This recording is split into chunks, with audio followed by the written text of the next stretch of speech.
At tingnan nyo naman nga, kakalagay ko pa lang sa kanya dito guys. Ayan, kahit hawak-hawakan mo yan, ayan, magbibid pa rin sila.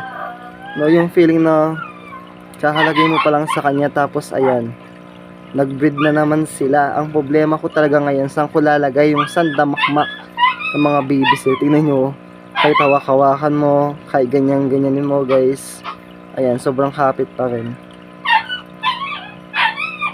Iba talaga pag sobrang alaga, eh no. Ayan, ganyan sila mag-breed guys. Ayan, balik na natin sila dito. Actually 3 minutes din yan silang nandyan guys. Mabala na kayo dyan. Ang bihira, ang angas guys.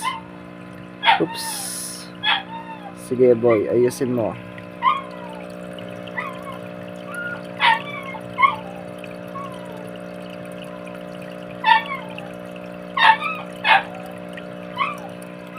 Grabe talaga guys. Hindi ko expect na magbibreed sila kasi kakapagpag niya pa lang ngayong gabi. Ayan, after 1 month mag-e-egg na naman po siya.